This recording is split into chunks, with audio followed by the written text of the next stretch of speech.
paano pinapatay ang mga sabungero? Anong pamamaraan na ginagawa nitong mga kamo ay pumapatay at sino-sino mismo ang pumapatay? Pinusasan kasi nila yan, tapos tinatalian ng tie wire sa leeg. Yung kiling mo simple, dahan-dahan ginagarote nila hanggang sa lumabas yung dila at saka nakakaihi na yung tao. Then napatay na. Pagkatapos niyan, meron silang mga tao doon na yung tao na sa palisdaan, tao nung isang pulis na taga yung nilalaslasan, yung may mga laman, lumulubo, parang inaalis nila yung dugo. At saka, nilalagay sa tabla na pinapak yung tao, tinatalian ng tie wire kasama yung buhangin para pandubog. Sinasakay nila sa bangka, tinatapon sa gitna ng taalik. Yung kinikwento mo na yan na uri ng pagpatay, yung mga pumapatay, yung pagsakay ng bangka, pagtapon sa lawa, may video ka dati noon, napanood mo yon o kwento lang sa'yo? Napanood ko po mismo yan. Doon sa, minsan binabiber sa akin yan. Napanood ko talaga yan.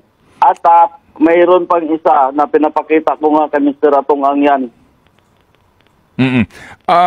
Doon sa mga kamoy napanood mong video, identified roon yung mga tao na gumagawa ng karumal-dumal na krimen na yan? Identified mo sila?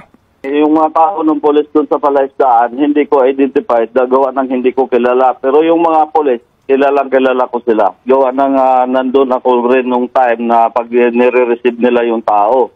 Yung surface area ng Taal Lake ay 234.2 square kilometers ito. Mari, hindi mo matutukoy specifically kung saang banda ng lawa itinapon ng mga bangkay? Yes sir. Pero may ginagawa na mga CIDG sa ngayon. Meron na siguro silang nakuhang tao para ituro kung saan banda itinatapon sa lawa. Napapanood rin ito ni Mr. Atong ang umano? Yes sir. Pinapakita ko yan sa kanya. Meron ka bang mga parang recording o pag-notes kung anong mga araw ito, kailan ito, saan mo ito pinakita at sino-sino doon sa mga case studies ng mga 34 nawawalang sabungero kung sino mga to? Ang may pinanghawakan lang ako, yung butcher na pagkatapos nila katayin, hihingi ako ng pera kay Mr. Atungang. Mayroong butcher na hindi ko sinauli sa opisina. Yun ang hawak ko. May mga perma at saka yung isang team leader. Malaki kasi sahod ng team leader, sir. Simula nung nawala si John Lasco, 2 million na kaagad ang monthly nung pinaka-team leader. Pinag-usapan nyo ba talaga yan? Talaga bang nasa plano nyo yan? Diyan dito sa kumpanyang ito na nangangasiwa ng sabungan na kapag may mga nagtsotsope, papatayin? Nagbi-meeting yung mga yan. And nagsabi si Mr. Atungang, kung hindi natin gawin to, babagsak yung negosyo natin at hihina ang kikita natin. Mayroong mga tao na sa grupo nila na ayaw talagang pumayag. Pero majority, ang mas marami ang pumapayag. Kaya tinutuloy nila yan. Yung sinasabi mong alpha, ano ibig sabihin nun? Sila yung mga miyembro. Sila yung nasa top rank. Ang chairman nila ay si Mr. Atungang. Sa voucher na iyon, ano ang nakasulat? Ang nakalagay kasi doon, yung monthly ni yung isang pinaka-team leader, and then yung intel lang kasi nakalagay doon. Pero alam na yun ng opisina, alam na ng mga anak niya yan.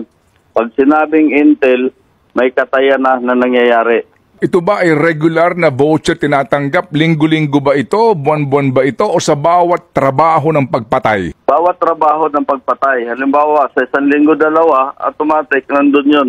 Pinanghawakan ko yung halagang 2 million mismo nung monthly nung isang yung team leader. Mayroon nakalagay buong pangalan niya at pirma mismo ng driver niya. Mayroon ako niyan. Di ba itong pinanggagalingan ng lahat ng ito? Lumantad ka dahil kamo, papapatay ka pati na ang pamilya mo?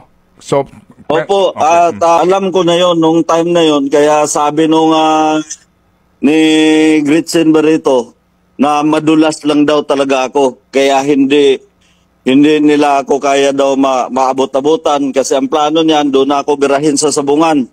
Kailangan ko makakuha ng tunay na nanggaling mismo sa bibig niya. Nung time na hindi niya alam, nakatabi ako nung kaibigan, magkakumpare kami, naka-loudspeaker. Naka-loudspeaker, sinabi niya doon sa kausap niya na kumpare din namin, sinabi niya, putang ina yan, sino ba yan si Dondon?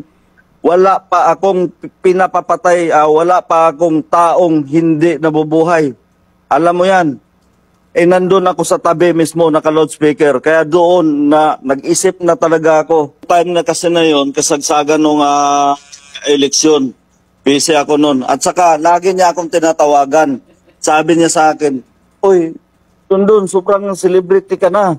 Bakit sobrang dami mong security?" Doon pa lang, nag-isip na ako, bakit kailangan niya bawasan yung security ko? Ibig sabihin, nahihirapan yung gunman niya na kunin ako. Yung testimonya mo, napaka-importante, maraming nabuhayan ng loob sa iyo, Dondon. Maraming umaasa sa maitutulong mo sa kaso. Maliban sa iyo, meron pa bang iba na pwedeng magpatotoo sa kwento mo? Yes sir, mayroon sana dahil yung 4 na nasa kanya, totoong may alam yon. Ngayon, binabaliktad pa niya ang panahon dahil sinusuhulan niya, ginawa niya, pinatira doon, buong pamilya sa loob ng farm, tapos ginamit pa niya sa interview nung isang channel na yon na kung ako daw ang mastermind, tarantado daw ako, mayaman daw ako, parang baliktad yata. So sa ngayon ba, meron bang pwedeng tumulong sa iyo para patotohanan lahat ng kwento mo para maging mas malakas sa husgado? Ngayon, meron. Inaayos ng CIDG ngayon na mapatunayan lahat ng sinasabi ko. Gawa ng magkunik-kunik na lahat ito sa mga taong nagbitbit. Pati doon sa nagdala sa Taalik. Yung USB na sinabi mo kanina may video, sinong kumuha ng video nito? Grupo ng mga pulis. Gawa ng hindi kasi pwedeng hindi nila videohan at malaking halaga ang hinihingi nila. Una niyan, 2 million ang hinihingi niyan. Kumirit pa ng 2 million ulit. Gawa ng marami daw sila. Kinuha ko yung USB, pagbigay ko ng 2 million, kinuha ko yung USB. Then pinapanood yan nila ni Mr. Atong Ang, Eric De La Rosa, Engineer Salazar, at saka yan si Gretchen Barreto.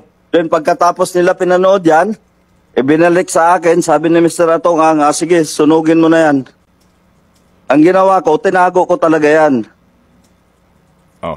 Tapos nasunog na ba? Sabi ko, okay na boss, nasunog na. Nandun ka talaga, nakita mo talaga, pinanonood yung video at nandoon, nanonood si Mr. Barreto?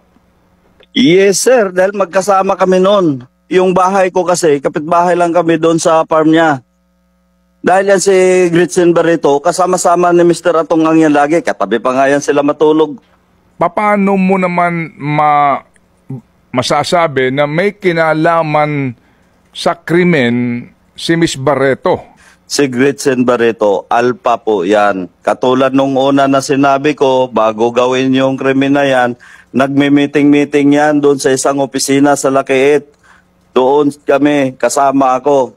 Yun ang sinabi ni Mr. Atong Ang, kung hindi natin gagawin ito, hihina at babagsak yung negosyo natin. Isa yan sila na pumayag. Present ka nung panahong yon na sinasabi mo pumapayag, umano, itong si Miss Barreto? Yes sir, opo sir, lahat sila. Lahat ng mga nilagay ko sa affidavit, kasama sila lahat.